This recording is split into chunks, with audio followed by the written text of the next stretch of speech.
3135 пожари од 1 јануари 24 заклучно со денес.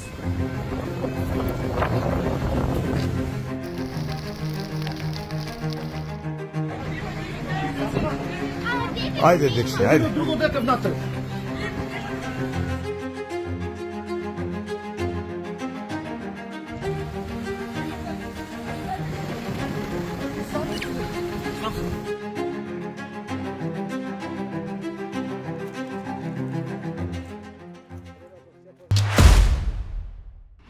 Над 3000 пожари само во првите 8 месеци од годината. Во исто време, летото 2024 ги собори сите топлински рекорди, поради што најверојатно ќе биде прогласено за најтоплото лето во историјата од како е почнато мерењето. Ова е според Европската служба за климатски промени Коперник.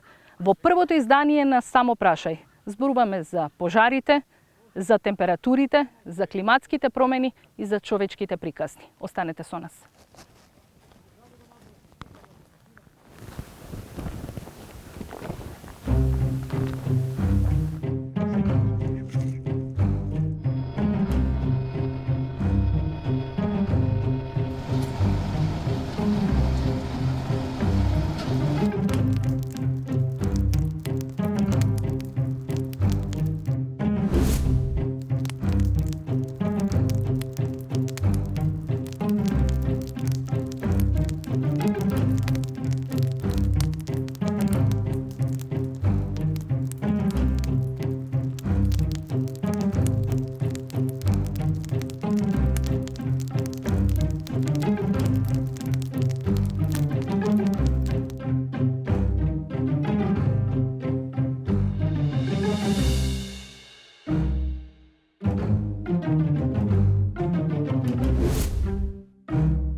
Голем пожар кој што веќе влезе во село Малино и каде што има големи екипи наши и во атарот на село Малино.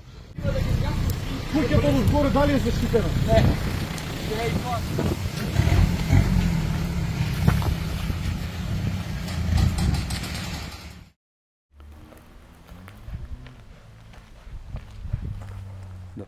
Добар ден. Месец и пол по кошмарот на селаните на Малино, 70-годишниот Стојанчо Симонов е наш домакин. Знае зошто сме дојдени и како од пушка почнува да раскажува за кобниот ден. Спиеше ја и он одјена дошол до овдека. Како да наврши у дворот на влега. А една кола ми свири, еден човек од тај страна седи. Викам, што свири ој како свирена, како узбуна. Отвори, он беше отворен джамат. Тако спиеше и свири. И он потоа угасна. Чека да видам што е овој. Кад погледав, овој све гори на кој мене наам. Ја брго ковата, гаси оте тие машинчињата, све лискам вода. И угаси ама нагоре приде. Од каде ви беше водата за да ја лискате? Од превоз Илвазија донесена, случајно беше. Случајно донесена. Случајно. И? А десе може и да нема. И тој па спаси, ама после джабе, па повтори позади. И доле веќе тралум изгорето, имаше сено унутра. Врати такве имаше јаслиња, тој изгоре све. Ова село, кое според последниот попис број 21 жител, беше пеплосано во еден здив. Некогашното Малино со 800 жители, за кого Стојанчо вели дека било живо село, почнало да се празни откако водата од реките почнала да ја снемува. Во последните години пресушиле сите селски чешми.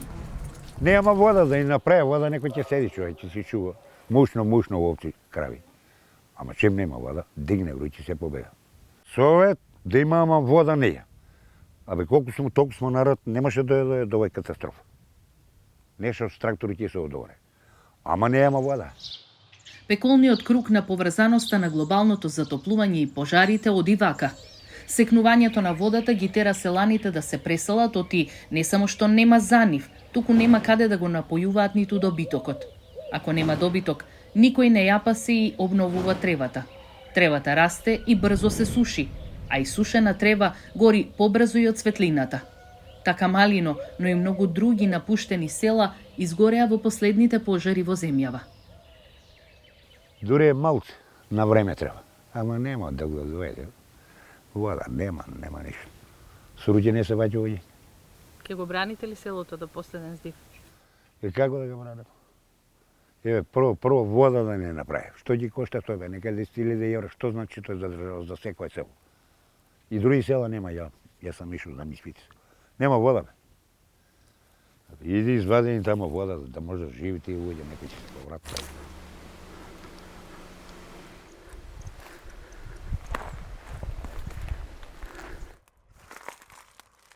Ве боли ли срце за селото?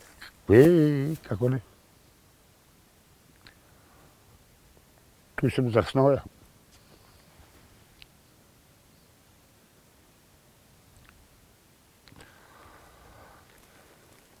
Ќе има ли живот пак тука? Ако има вода да донесе, па може некој. Али тешко и тој ќе однема све. Со солзи во очите за Малино зборува и Лазо Владев. Малино, Ова срам не може. нешто најубаво. Сол случај. Зошто е најубаво Малино? Па јас сум тука роден. Само он исто. Заедно ќе слободат.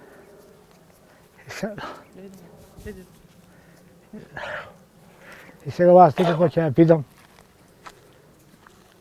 многу би е тешко. Значи, од некои услови што имало на времето, природата дала.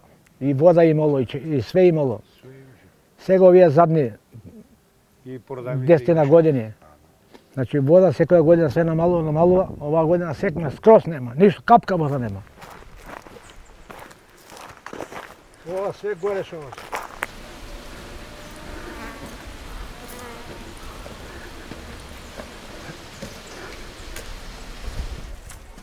Нема капка вода. Зел Чизмила Кобликов, истина тука горе да спасувам. Што може да спасуваш без вода? И колку можам слобата така чистам, ама пак успеам нешто. До 2 ноќта горе сме гаселе.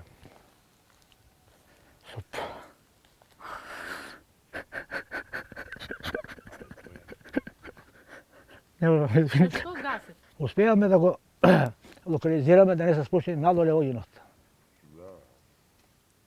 И после тие 10 дена сум бил за никаде. Што би беше? После димот што сум дишал, се поте, а ветер дува. Ме пати на гробница ноќте тука. Утреден да се отидов за Скопје на лекар, антибиотици, вамо, тамо. И 10 дена се со антибиотици. И така ти кажам, значи ова е грозна слика, страшна слика.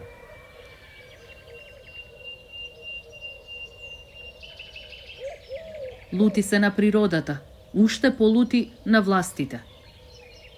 Пошто одиме ние кај градоначалникот у Ситниколи, ќе му речеме, слушај, абе немаме вода, дај бидете, абе колку луѓе се вие таму. Абе еден човек да он е должен да донесе вода, бе како?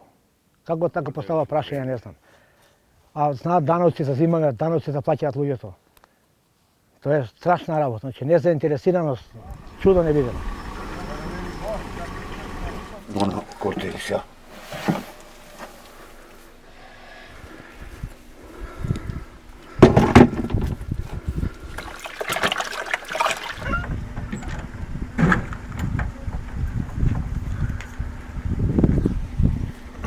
Вода за двајца е скапо да се донесе, ама тие двајца можеле да загинат во пожарите. Можеле и да спасат да не се прошири огнот кај нив и во другите села. Без вода, вели Стојанчо, во Малино инвестирањето во земјоделие е како играње комар. Така било. Джабе ќе се работи, тој нема не врне, не ништо и овој. Се е на штета. Врлеш пари у земја напред, како коцка. Уложиш парите, врли, нема ништо. Уложиш Да, парите, да. нема ништо. И да пропадаш. Како во африканска земја, а не во Малино, со тага во 9-метарската дупка која некогаш била бунар гледа и Цане, чија куќа до пола изгоре во пожарот. Ова е бунар. дедото, покојни. Имало вода тука? Да, до пред некоја година. Сега нема. Нема ништо. У 9 метра е негде дубина.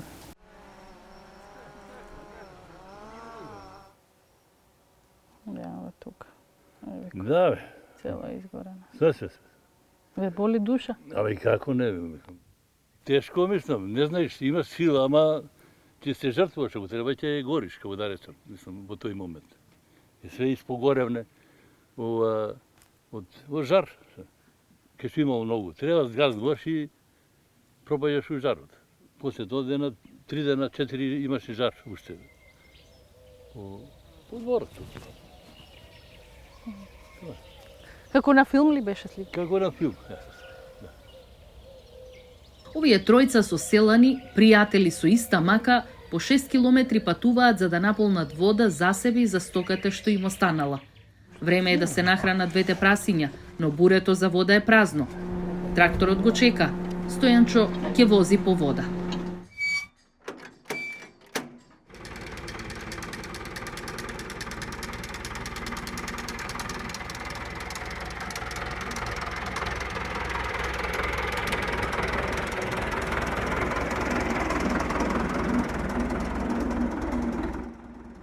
За овие луѓе што му избегаа на огнот и со голи раце го победија, предизвикот што ги мачи е како да најдат вода за да преживеат. Свесни се дека и следното лето ќе биде исто или уште пожешко.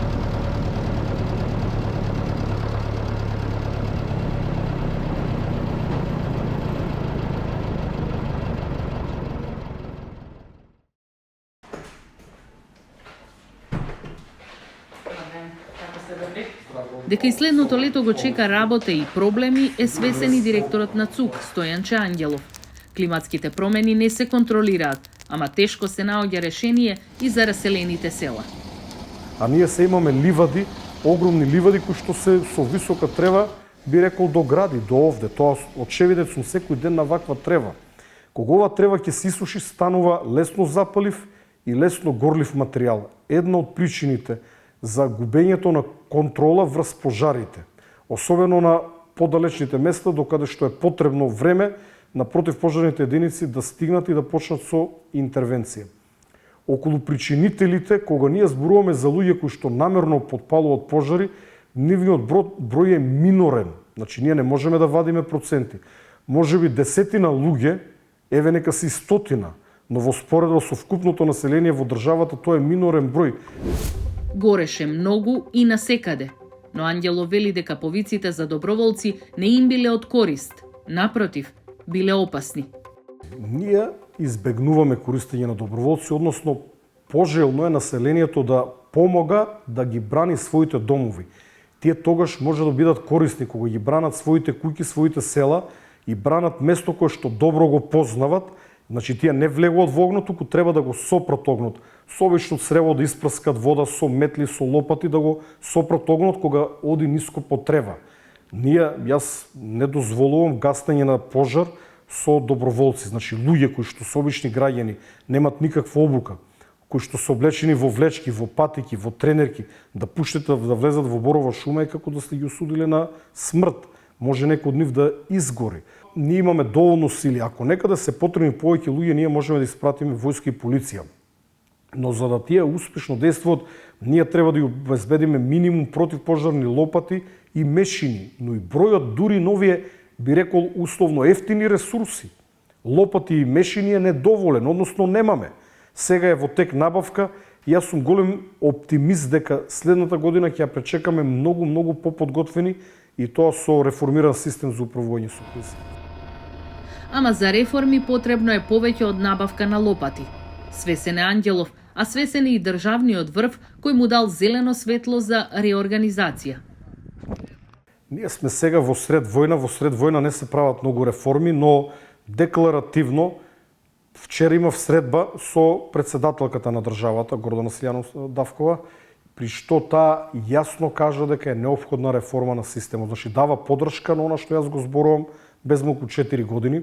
Премиерот Мицкоски во повеќе наврати повтори дека е потребно да се направи етна реформа или трансформација на системот за управување со кризи. При тоа, тој јасно кажа став дека треба да се спојат, односно, јас би кажал поправилно да се формира една нова институција од двете постоечки институции, од Центарот за управување со кризи и Дирекцијата за заштита и спасување, бидејќи сега ние сме само координаторите, но немаме наши ресурси. Ресурсите се во ДЗС, оние скромни ресурси кои што ги поседуваат, но ние како ЦУК ги координираме сите државни ресурси. Тоа значи дека на големите пожари ние ги координираме сите национални ресурси. Дирекцијата за заштита и спасување, односно нивните единици, армијата, полицијата, хеликоптерите, армиски полициски авионите, странската помош ја координира ЦУК, но ние немаме собствени ресурси. Затоа јас сум поборник и се надевам дека овие идеја ќе успеам да ја наметнам во следните реформи. Итно да се формира една, условно кажано во наводници, специјална единица за заштита и спасување или search and rescue, потрага и спасување, затоа што многу ни е потребна таа единица, војачина од една армиска чета, од 120 луѓе, која што би имала 4 вода, по 30 на луѓе, составени од одделенија. На тој начин ние ќе имаме пирамида и команда.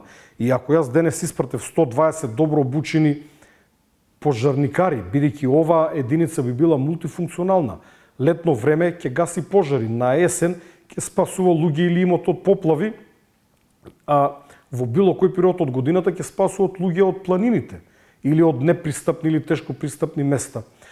Така што нам тоа ни е потребно. Иако навидом изгледа скапо, нема да бие поскапо од она што сега го имаме. Во ЦУК и во ДЗС има околу 600 луѓе. За жал можем да констатираме еден добар дел од нив се целосно неискористени, неефикасни. Погрешната кадровска политика која што е водена, погрешниот начин на вработување во овие две институции минатите години, би рекол од формирањето до денес, направил овие институции да не се доволно функционални. Но внимавајте, институциите се функционални. Не се согласувам дека не се функционални. Не се доволно функционални, бидејќи верувам, познавајќи ја ова институција, но познавајќи и ДЗС, дека ние можеме да бидеме многу пофункционални. Ако не научиме по пожарите од летово, до година ќе гориме уште повеќе. Оти прогнозите се дека температурите ќе растат. Потребни се реформи и стратегии на повеќе нивоа, за да создадеме отпорни општества кои поуспешно ќе се справуваат со интензивните климатски промени. Историски, ако гледаме, според податоците што ги имаме, гледаме колку се полошо и полошо станува. Парискиот договор велеше дека ние треба да се држиме на една глобална температура не повеќе од 1,5 степени од прединдустриската ера. Ние таа веќе ја промашивме. Таа цел, која што требаше биде милениумска цел до крајот на овој милениум да се задржи, ние ја промашивме година, веќе помина. Што значи дека ние немаме контрола веќе врз ситуацијата, врз испуштање стакленичките гасови и зголемување на овие температури. Доколку сакам да имаме барем малку увид во тоа како ќе изгледа иднината со ваквите температурни разлики, колку лошо може тоа да стане, мора да се користат модели на вештачка интелигенција. Модели кои што предвидуваат во зависност од колку стакленички гасови ние продолжуваме да испуштаме во атмосферата, страна на фабриките, на автомобилите, буквално на нашето човечко дејствување на земјата и да видиме во најдобар случај, каде што магично ќе ги намалиме, иако се уште тоа никако да стигнеме до тој момент, во некој случај на ќе продолжи нормален раст или експоненцијален раст на тие стакленички гасови и врз база на тоа се креирани модели со помош на машинско учење и вештачка интелигенција кои што покажуваат колку пострашно ќе стане целото ова. А ние понатаму, како научници, како компјутерски инженери, работиме да ги претопиме тие податоци во колку бури ќе не очекуваат, колку суши ќе не очекуваат, колку поплави ќе не очекуваат, бидејќи целиот екосистем трпи врз база на овие температурни промени.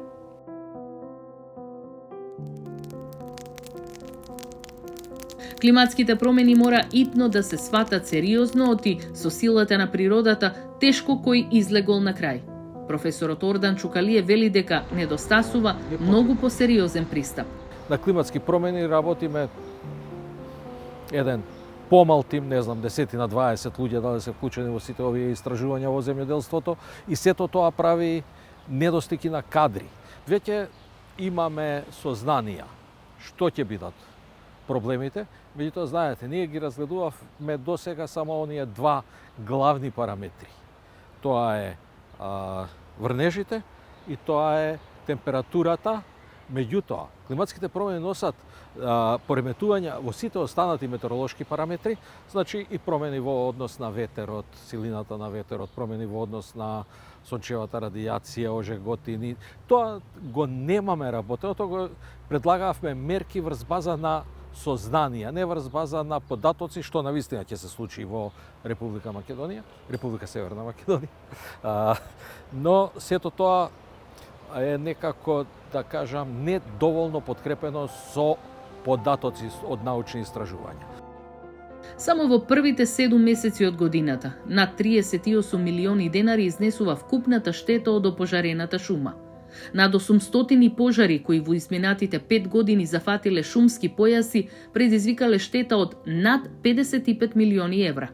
Обновата на шумскиот фонд, во зависност од видот на дрвијата и почвените услови, вообичаено трае од 30 до 50 години. Климатските промени не се нешто што се појавува сега, некаде таму и друг треба да носи одлуки. Тие се случуваат постојано, сега со забрзан интензитет. Затоа секое општество само крои план како да си помогне. Екстремните временски услови ќе станат уште поинтензивни, доколку земјите не ја намалат емисијата на гасови што ја загрева планетата Земја. Ви благодариме што бевте со нас и во ова прво издание на емисијата Само прашај.